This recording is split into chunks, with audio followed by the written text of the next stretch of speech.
continuamos entonces con esta última parte de este taller específico para la escritura del trabajo de fin de grado en modalidad de revisión bibliográfica. En este punto estamos ya con una serie de estudios leídos y analizados y descargados, y entonces ya hemos hecho nuestros resúmenes de los artículos y los hemos simplificado y esquematizado en una tabla. Ahora podemos empezar a escribir la introducción. La introducción es un marco teórico, un marco que puede incluir también un marco histórico sobre los antecedentes del tema concreto. Por ejemplo, si estamos haciendo un trabajo de fin de grado sobre los nuevos anticonceptivos, pues podemos hacer un marco teórico explicando lo que son los anticonceptivos, por ejemplo, y después hacer un marco histórico hablando de cuándo empezaron a usarse los anticonceptivos, en qué consistían los primeros anticonceptivos, etc. En la introducción siempre vamos a ir de lo más genérico a lo más específico, sin nombrar los artículos que hemos resumido, pero sí nombrando muchos de los artículos que están en la introducción de los artículos que hemos leído. Esto es importante. Cuando vamos leyendo las distintas introducciones de los artículos, vamos a ver los conceptos que tenemos que introducir en la nuestra. Entonces iremos extrayendo de esas introducciones artículos que pueden incluir revisiones, guías de práctica clínica, capítulos de libros, etc. Esas citas, esas referencias las vamos a ir cogiendo de nuestros artículos o de páginas web institucionales, de sociedades científicas, etc. Todo eso lo vamos a ir poniendo en la introducción, habiendo hecho previamente un esquema. Aquí os pongo otro ejemplo. Si el TFG, por ejemplo, es el dolor crónico de origen neuropático, actualización de los tratamientos farmacológicos. Pues entonces en la introducción hablaremos un poco del dolor, de su fisiopatología, de por qué se produce, del dolor crónico, después concretamente del dolor neuropático, para terminar hablando del tratamiento farmacológico tradicional del dolor neuropático, y justificando la necesidad de actualizar ese tratamiento con los nuevos fármacos o los nuevos principios activos disponibles o otro tratamiento. Aquí tenéis otro ejemplo. Este ejemplo es sobre un TFG sobre la eficacia del plasma rico en plaquetas en el tratamiento de las úlceras, en el que se empieza hablando de las úlceras, de la clasificación de las úlceras, siendo vasculares, diabéticas o por presión, del tratamiento convencional, y después hablamos del plasma rico en plaquetas, de cómo se obtiene, de en qué otras patologías se ha utilizado, y justificando la necesidad de saber si el plasma rico en plaquetas pues, es útil para mejorar la cicatrización de las úlceras. La introducción se escribe en tiempo verbal presente, relatando la situación actual de los conocimientos sobre el problema. Debemos incluir en la introducción todo lo que el lector necesita saber para entender nuestro trabajo de fin de grado. Se pueden incluir figuras e imágenes siempre que estén referenciadas y citando siempre su procedencia, así como por ejemplo, tablas. Aquí tenéis un ejemplo, una tabla de del grado, dependiendo del grado de severidad de las distintas úlceras. Y aquí debemos de poner su referencia. Bueno, lo que no podemos hacer nunca en la introducción es copiar textualmente la introducción de otros artículos. Sí que podemos utilizarlos para hacer nuestro esquema.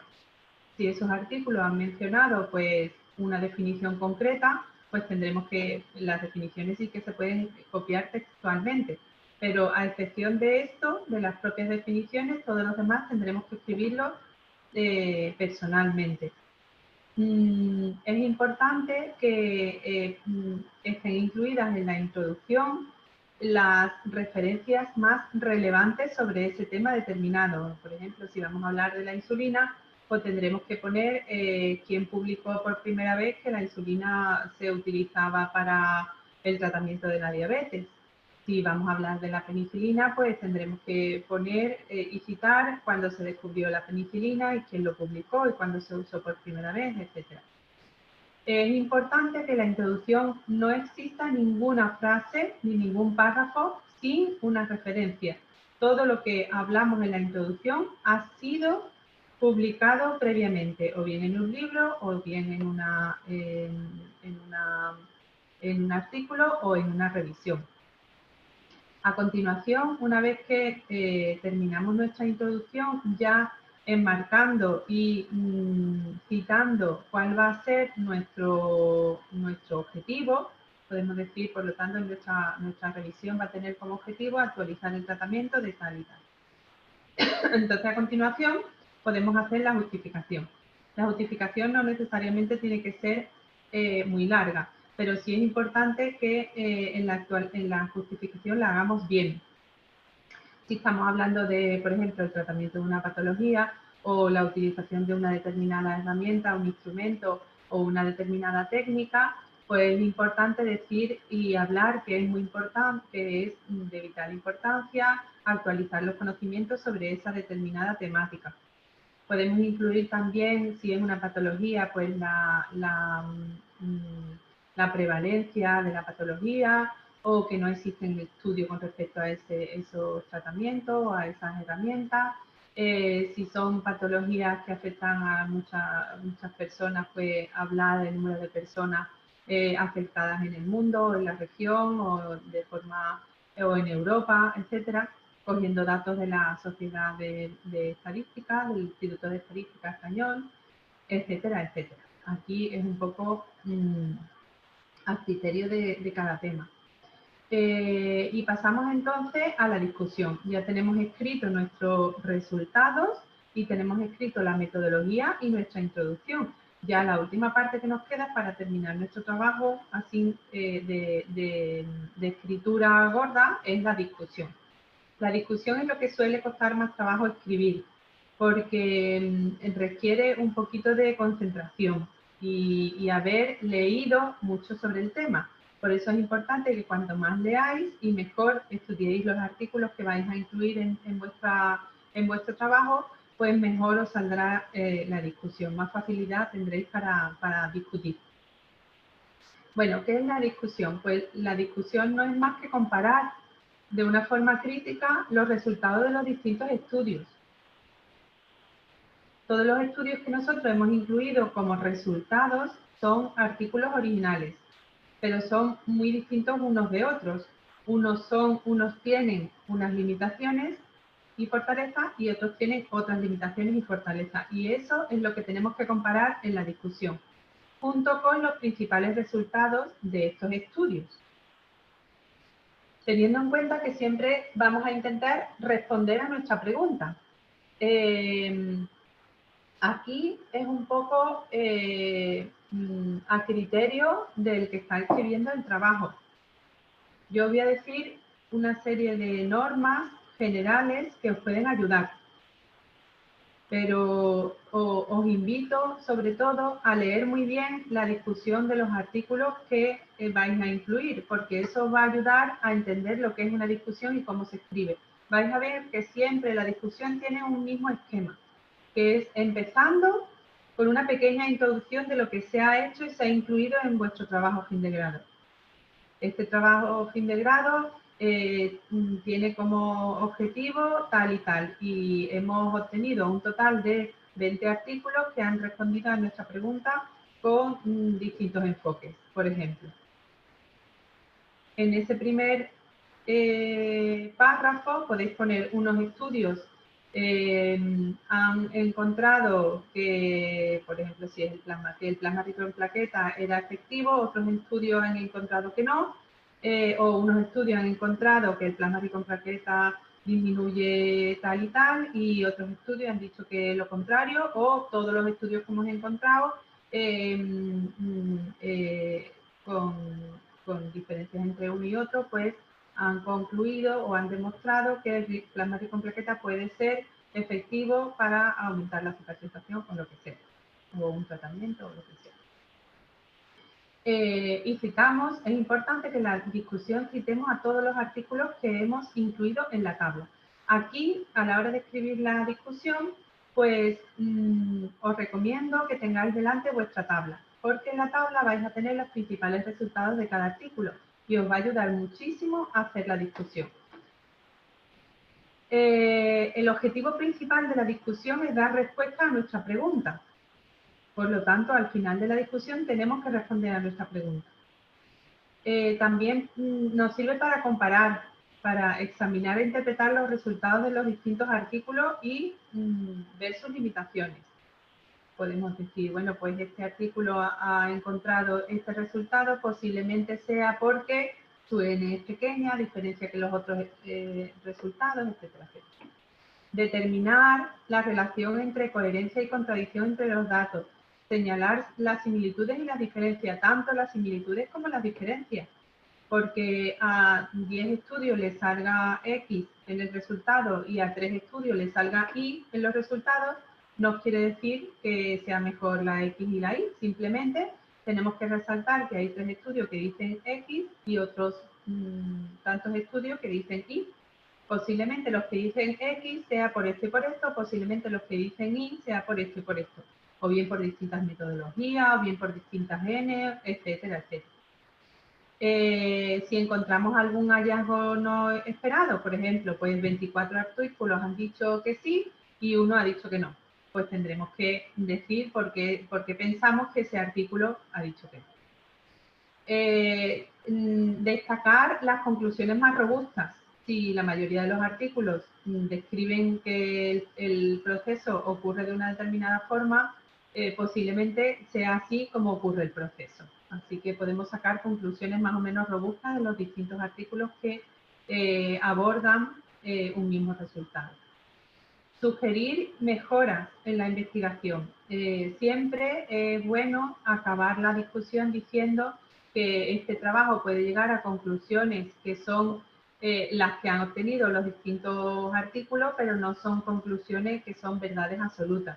Siempre se puede investigar y hace falta investigar en otros aspectos. Algunos de los artículos veréis cómo terminan siempre su discusión diciendo, pues nosotros hemos encontrado esto, pero serían necesarias nuevas investigaciones para descubrir pues otras dudas que han podido surgir o partes de la respuesta que no hemos podido alcanzar. Y sugerir estudios, eso es siempre muy recomendable. Bueno, ¿cómo se escribe? Pues teniendo la tabla en todo momento delante, los resultados, un primer párrafo, como yo decía, introductorio, general, diciendo lo que se ha incluido en el trabajo y cuántos estudios se han incluido y más o menos pues si son sobre patologías, cuántas patologías se han incluido en el estudio o cuántas técnicas se han incluido en general. Y a continuación se redactan 3 o 4 párrafos. Si son 5, pues mejor. Dependiendo del número de artículos que hayamos incluido. Si son más artículos, necesitaremos más párrafos. Cada párrafo os recomiendo que intentéis describir una idea concreta. Por ejemplo, si en la píldora del día después hemos encontrado estudios de la píldora del día después, que hemos encontrado 3 estudios que hablan del uso de la píldora del día después en menores, pues entonces esos 3 estudios los tenemos que englobar en un mismo párrafo y hablaremos de esos resultados que han obtenido esos 3 artículos. En otro párrafo hablaremos de otro tema, como por ejemplo pues de los efectos secundarios de la píldora del día después. Y en ese párrafo incluiremos los artículos que han demostrado que la píldora del día después tiene tales efectos secundarios. Si son 5 artículos, pues en ese párrafo incluiremos esos 5 artículos, hablando de fulanito de tal, ha descrito que la píldora del día después tiene tal efecto secundario, mientras que el otro ha descrito que tiene tal otro. Esto también ha sido confirmado por Menganito en el 2000, diciendo que también tiene no sé cuánto, y así se va redactando cada uno de los párrafos. teniendo en cuenta que vamos a abordar en cada párrafo una idea concreta y vamos a incluir en ese párrafo todos los artículos que abordan esa misma idea. Hay párrafos en los que vamos a incluir solamente 1, 2 o 3 artículos y hay párrafos en los que vamos a incluir a lo mejor 6, 7 o 8 artículos. No os recomiendo tampoco meter muchos artículos porque entonces tenemos que hablar mucho un poquito de cada uno de ellos, o por lo menos de las ideas generales de varios de ellos. Y es importante terminar cada párrafo con una pequeña conclusión. Si el primer párrafo en el que hablábamos de la píldora postcoital en los en menores de edad, en adolescentes, pues tendremos que concluir ahí pues que los adolescentes también utilizan la píldora postcoital y se ha visto que la han utilizado por estos motivos o por los otros y se ha visto que tiene mala aceptación, buena aceptación o lo que sea hayan concluido. Para que esa última frase de cada párrafo dentro de la discusión nos sirva después para hacer nuestras conclusiones. Es importante, como decía antes, nombrar todos los artículos que hemos resumido, que son nuestros resultados. Aquí, por ejemplo, veis esta tabla, aunque está cortada, había más, pues vemos cómo hay artículos en los que comparan dos técnicas de cura distintas. Pues podemos construir un párrafo en el que se incluyan los artículos en los que ocurre esto. O podemos incluir, hacer otro párrafo con los artículos que hayan incluido el desbridamiento, además del plasma rico en plaquetas, y llegar a conclusión sobre el tema del desbridamiento y combinado con el plasma rico en plaquetas. O podemos coger los artículos que hayan utilizado solamente un tipo concreto de úlcera. Por ejemplo, pues si hay 3 artículos que han abordado el tratamiento del plasma rico en plaquetas en las úlceras crónicas, pues incluimos esos 3 artículos, 4 artículos en un mismo párrafo y llegamos a una conclusión con ellos, nombrando con nuestro gestor bibliográfico a cada uno de los autores. Si hemos hecho bien la discusión, va a ser muy fácil hacer las conclusiones, porque solamente vamos a tener que coger pues, la última frase de cada párrafo dentro de la discusión. Las conclusiones son cortas, frases cortas, afirmativas y enumeradas. Aquí tenéis algunos ejemplos.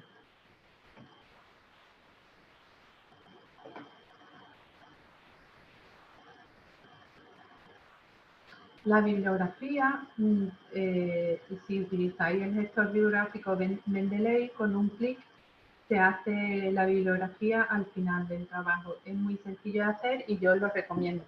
Si no, vais a tener que hacerlo a mano y eso os llevará mucho tiempo, siguiendo las normas y los criterios de Vancouver o de APA. Creo que en el campus virtual tenéis información sobre cómo hay que hacerlo. Cuidado con la bibliografía. No utilizar una bibliografía ni demasiado extensa ni tampoco demasiado breve. No se puede copiar. Si copiamos párrafos de otros artículos, eso se va a notar en la bibliografía, que no son referencias que habéis buscado vosotros. Cuidado a la hora de las traducciones y los errores en las traducciones. Es importante y eso da mucha validez a vuestro trabajo que incluyáis referencias actualizadas, que no sea la última del año 2012, sino que intentéis incluir referencias del año incluso de este año o del 2019 y demás. Tenéis también en el manual de buenas prácticas lo que debe de incluir la portada. Tened cuidado con los temas formales, por favor, que son importantes también. Y ya para ir terminando, os digo cómo hay que escribir un resumen. El resumen, que es lo último que vamos a escribir, el del trabajo de fin de grado, pues está muy establecido. Hay que escribir, es un párrafo corto, de no más de 200 palabras, en el que debe de introducirse el tema con una o dos frases. Es muy importante aquí, si es una patología, pues decir la prevalencia incluso de la patología. A continuación, se pone un objetivo de nuestra revisión bibliográfica, que la mayoría de las veces suele ser una actualización de los conocimientos sobre un determinado tema y justificando que es muy necesaria esa actualización. Y a continuación se pone 2 o 3 frases de resultados. En los resultados, pues hay que poner, pues se han incluido en esta revisión un total de X artículos que se han resumido, contrastado y estudiado para llegar a responder nuestra pregunta, que ya lo hemos puesto en nuestro objetivo. Y por tanto, al final, la última frase pues suelen ser las conclusiones. La conclusión debemos intentar hacerla en una única frase, pues teniendo en cuenta los resultados de los distintos estudios analizados, el plasma rico en plaquetas puede ser una herramienta útil, un tratamiento útil en la cicatrización de las heridas, por ejemplo. Después lo traducís. Aquí tenéis algunos ejemplos de resúmenes.